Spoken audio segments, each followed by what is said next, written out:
narrow corridor across the northern portion of South Vietnam, you will find some of the finest fighting men who have ever worn the uniform of the United States Army. Their job is tough, but they are tougher still.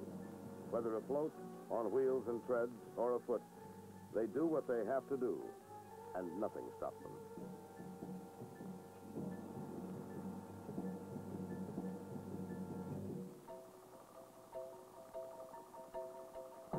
With all their supporting units, the men of this division come from a special task force designed to secure the land and defeat the enemy no matter where he may be.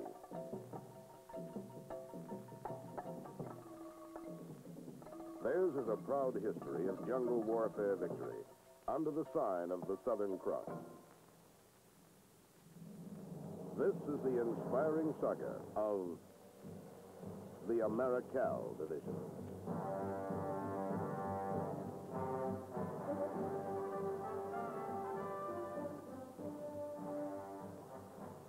World War II in the Pacific. They called it Task Force 6814. 25,000 American troops from Massachusetts, Illinois, and North Dakota.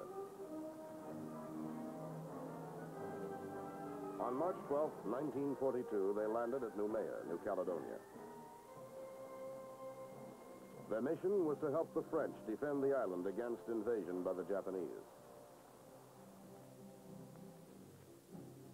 Within 2 months after their arrival in New Caledonia, the task force was activated as a full U.S. Army division under the command of Major General Alexander M. Patch.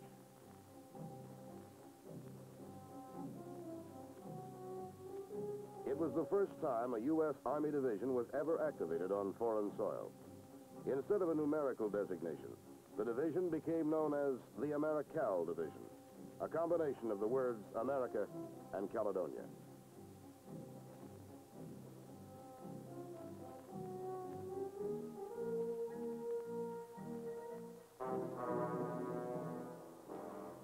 In October 1942, the division began a 2-year odyssey to find and fix the Imperial Japanese Army forces in the South Pacific. Troops of the 164th Infantry Regiment landed on Guadalcanal and became the first American Army unit to conduct offensive operations against the enemy in any theater of war. These Americal troops spent 5 months participating in the battles to hold Guadalcanal.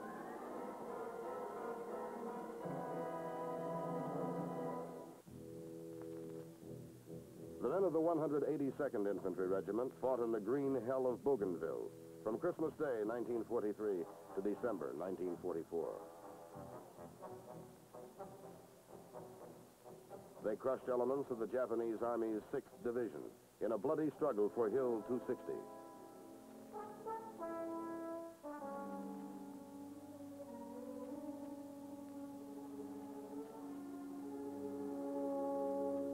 Staff Sergeant Jesse Drowley received the Medal of Honor for his exceptional bravery on Bougainville.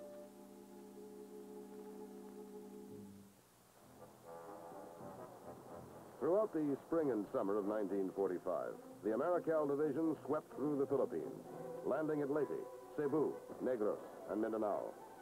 At the end of the Philippines campaign, they spent time as occupation forces in the Japanese homeland. In December 1945, the division was sent home and deactivated.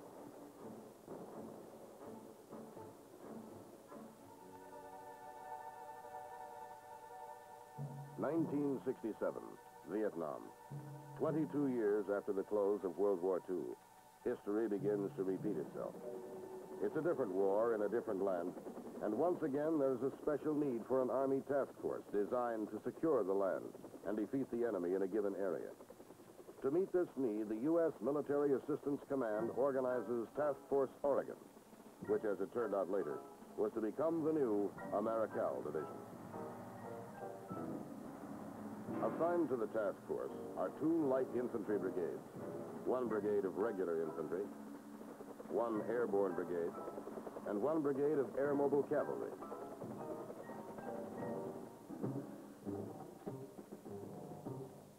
The Republic of Vietnam, for military purposes, is divided into 4 parts called Corps areas. The first Corps is the area immediately below the demilitarized zone which separates North and South Vietnam. Known as I Corps, this area is one of the worst trouble spots of the war.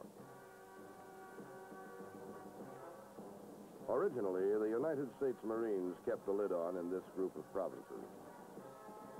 But in late 1966, the demilitarized zone became such a hotbed of enemy activity, the Marines were obliged to concentrate their forces in the area between Da Nang and the DMZ. This left the entire southern portion of the I Corps area without an adequate fighting force to control the communist enemy there. The commander of the U.S. Military Assistance Command, concerned for the security of Highway 1, a vital supply route running through the Corps area, and for the dwindling economy of the region, selected the peninsula at Chulai as headquarters for a special task force of U.S. Army units.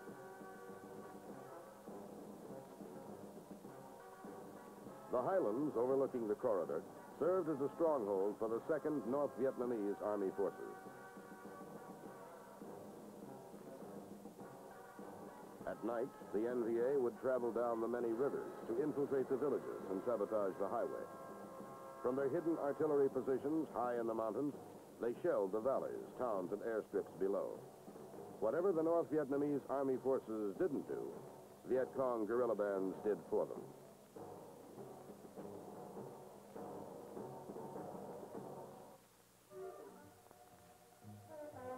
The 196th Light Infantry Brigade was the first element of Task Force Oregon to arrive in I Corps area. They began operations to clear the area around Chulai. It was mid-April, 1967. In the forward area, the Chargers of the 196th established bases from which they could patrol the surrounding countryside and coastal waterways. In the rice farming district, the Viet Cong collected unbearable taxes from the farmers and forced the peasants to give them shelter and provide them with hiding places. Under orders from Major General William B. Rosson, commander of Task Force Oregon, the U.S. troops began searching out the VC, who so cleverly concealed themselves in these villages.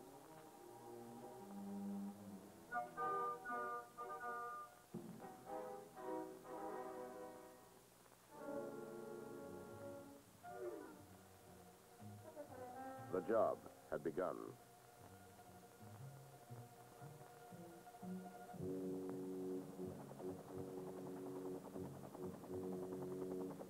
The 2nd element of Task Force Oregon, the 3rd Brigade of the 25th Infantry Division, took charge of the sector around Duck Pho. Immediately after their arrival, they launched Operation Malheur to rid the district of Viet Cong.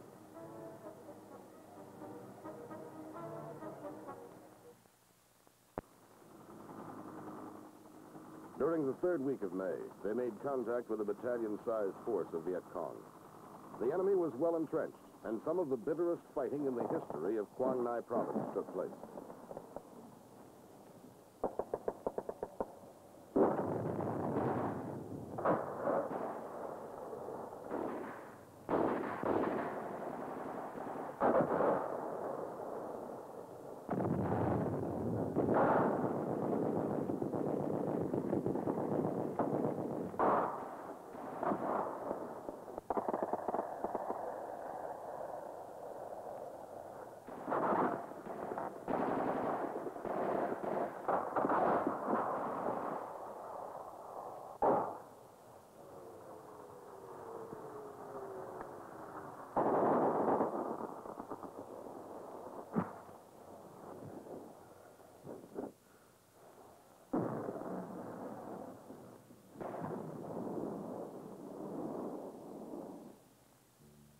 By the time Operation Malheur ends, this unit of the 25th Infantry Division has been redesignated the 3rd Brigade of the 4th Infantry. The enemy leaves behind him contaminated rice supplies. Following a search for hidden weapons, the rice is destroyed. Brigadier General Matheson, commander of the 101st Airborne Brigade, arrives at a mountaintop command post where his unit, now part of Task Force Oregon, is about to launch tactical operations in the area around Duck Pho. These combat veterans plan their campaign well, pinpointing objectives in the jungles to the west.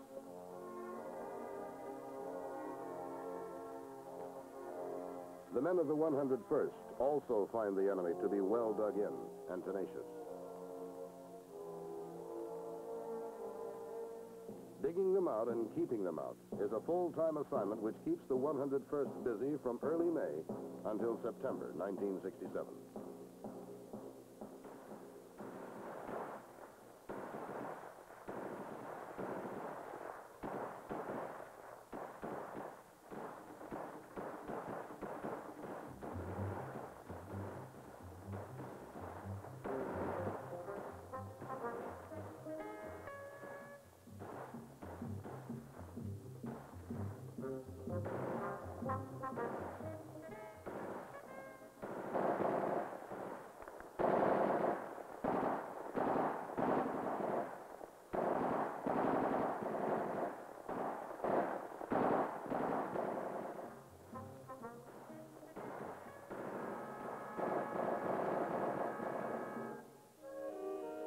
Following each encounter, captured enemy weapons are examined, tagged, and sent to brigade headquarters for further study. The enemy himself is closely questioned when captured. U.S. intelligence officers gain much useful information from such interrogations, often leading to capture of additional enemy troops.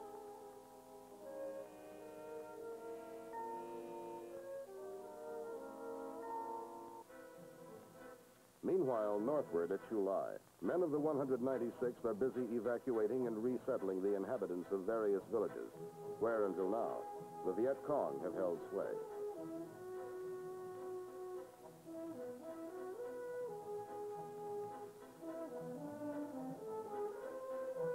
Of the area's 80,000 residents, only some 30,000 are considered loyal to the South Vietnamese government. The remaining 50,000 are enemy sympathizers.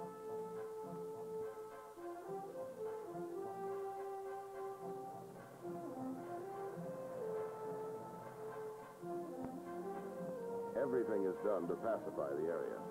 Civic action programs bring medical assistance to remote hamlets where no doctor has ever set foot and where the need for such service is great.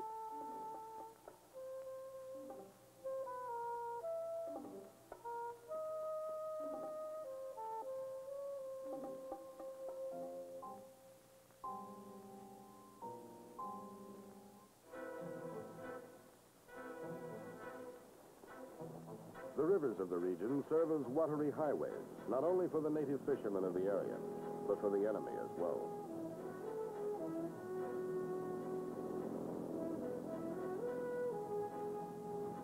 U.S. assault and patrol boats must keep constant vigil for enemy arms shipments, clandestine troop movements, and transport by water of supplies for the enemy infiltrators. Native boats are examined for secret cargoes of guns and ammunition. When satisfied, the troopers head inland.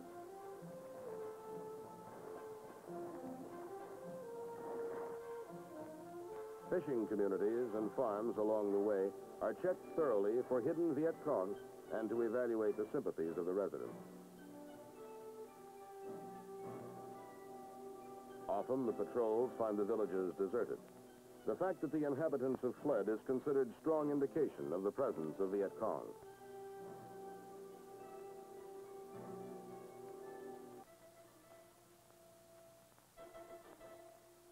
Men arriving at Chulai as replacements for the 196th Light Infantry Brigade are sent through the brigade's Charger Academy. Here, the new soldiers from stateside are given a rigorous course on how to stay alive in Vietnam. You've also got to know what size stick it takes to knock him down with. Because if you just stun him, you're in for another behind whooping, right? And we can't go for that out here in the combat zone. Sophisticated ambush tactics, learned the hard way, are taught by battle-hardened veteran instructors. Over here. Therefore, we couldn't have made these trails. Check my hand here. Now, I cross here. You can see the guy can't look down there and see me, right? We like to cross the road or trail at the bend. Then he will establish one on the far side in case we get hit when we're almost all the way across there. Then they will move out in a particular formation that they're going to be traveling in.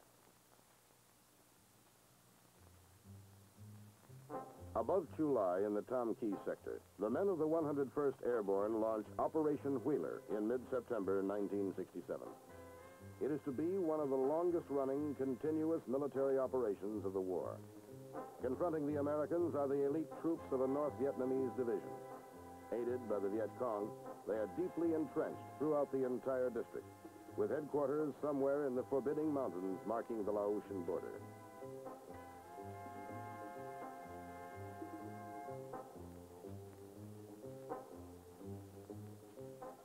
Every inch of ground is carefully scrutinized by patrols as they probe the area for hidden enemy arms caches and underground fortifications.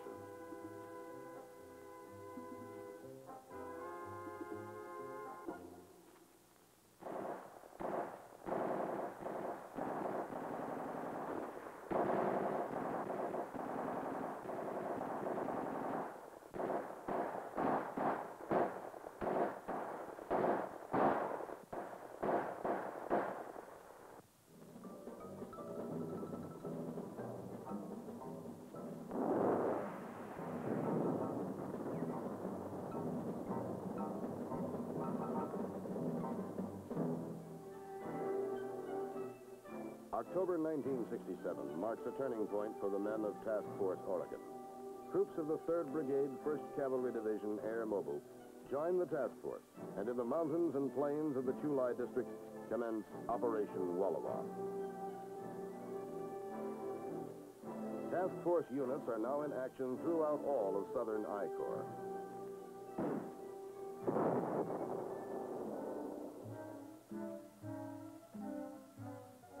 At the same time, another light infantry brigade, the 198th, arrives in the Duc Pho area.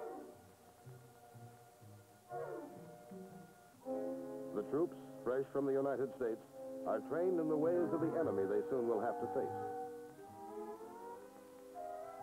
Their instructors are experts on Viet Cong booby traps and tactics. Native women may be used by the enemy to trap the unwary.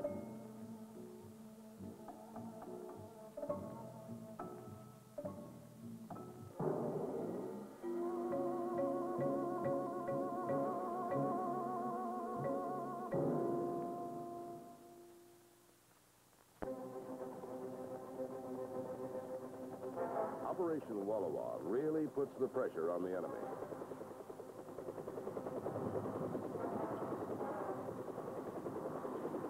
Air support of American ground troops and the use of high-speed Huey gunships impresses the enemy clearly with the meaning of air cavalry.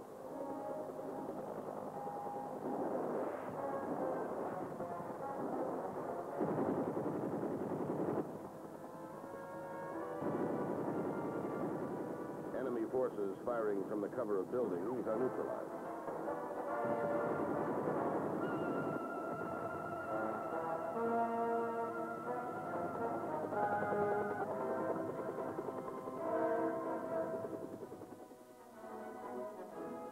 On the historic occasion of October 26, 1967, the Americal Division is officially reborn.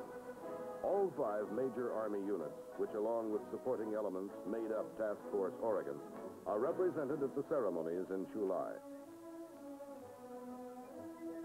Task Force Commander Brigadier General Samuel W. Custer is promoted to Major General and named commander of the new Americal Division. As the colors of the Americal Division are presented to Major General Custer, the division is officially activated under his command.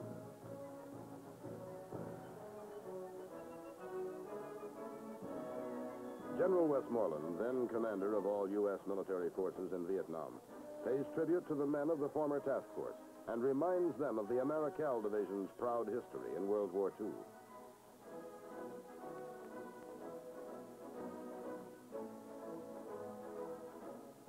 Two months later, on December 20th, 1967, the last brigade to join the division, the 11th Light Infantry Brigade, arrives at the port of Quy Nhon. Its arrival makes the Americal Division the largest U.S. Army division in Vietnam. The men of the 11th Brigade are assigned to the Duc Pho area for in-country combat training and orientation.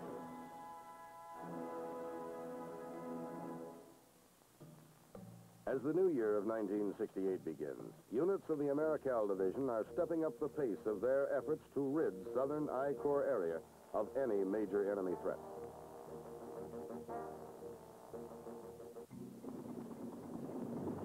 By now, Operations Wheeler and Wallowa have been combined.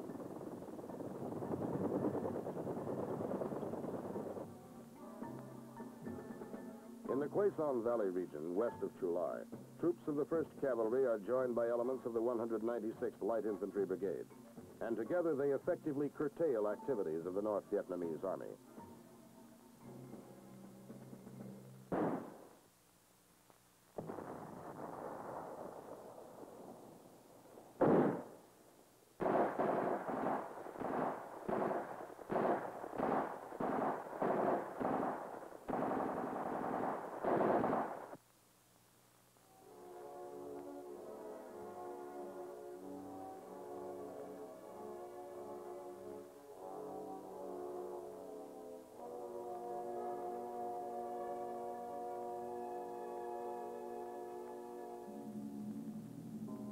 In the northern reaches of Quang Ngai province, hundreds of enemy tunnels are discovered by soldiers of the 198th Light Infantry Brigade and elements of the 11th Light Infantry Brigade, while conducting an Allied forces search and clear operation called Operation Muscatine.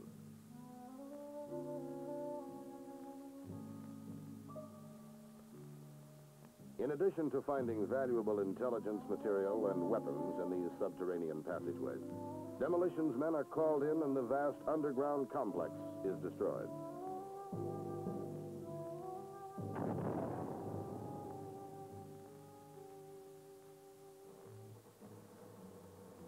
In the intensified fighting throughout I Corps, the men of the Americal Division create a valorous new chapter in the division's history. In mid-March, Major General Samuel W. Custer, division commander, bestows medals for exceptional heroism to many men in the field.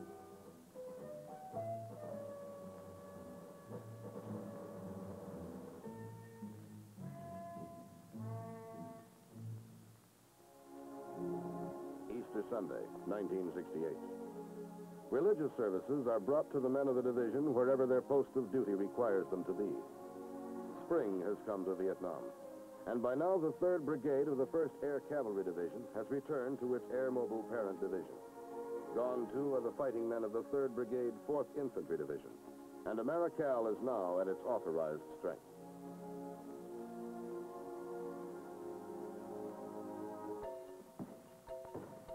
The Americal Division does not go unscathed. In rice paddies, jungles, and mountains, the dark struggle claims the lives of many good men who wear the star-studded shield of blue.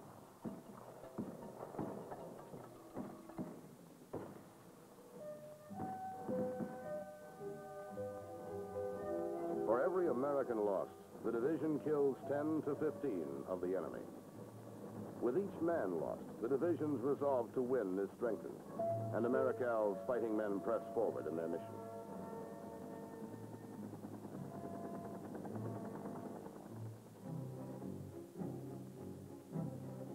Throughout the sweltering summer of 1968, the division steps up its program of training for members of the Army of the Republic of Vietnam.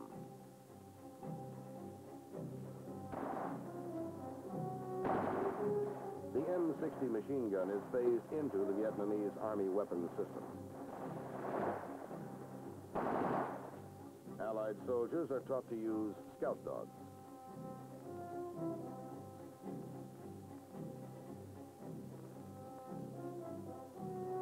The training is thorough, and the Vietnamese soldiers are quick to learn.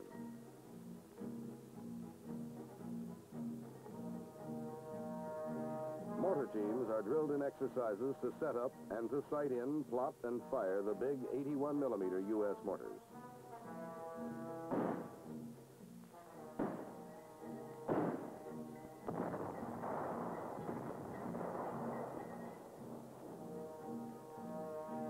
In the field of medical service, Vietnamese trainees are taught efficient first aid techniques and battlefield medical procedures. Every effort is made to help the soldiers of the Vietnamese Republic increase their capabilities and thus contribute more effectively to the defense of their own freedom.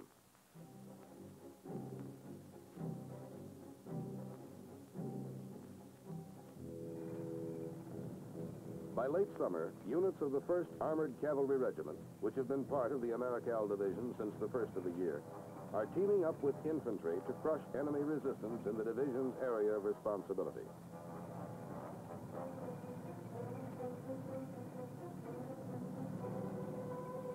The mechanized forces of Operation Burlington Trail scour the Tom Key district, keeping Highway 1 open for all Allied traffic moving northward.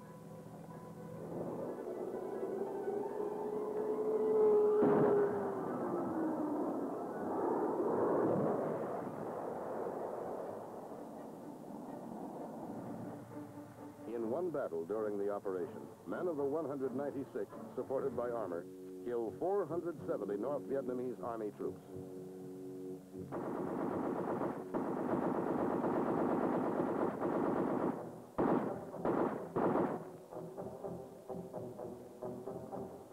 And still the sweep continues, driving the enemy forces from the district.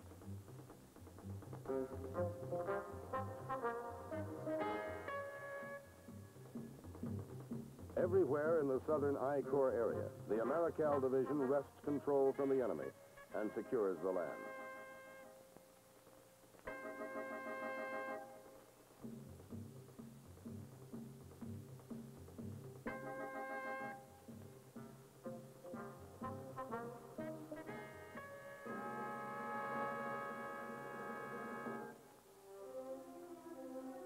By the end of the year, the division has a new commander, Major General Charles W. Getty. As a task force in 1967, these men were given a job to do and did it well. As a combat division in 1968, their deeds were above and beyond the call of duty. If those who'd gone before, in the jungles of Bougainville and the Philippines, could see them now, the division of yesteryear would seem never to have slept.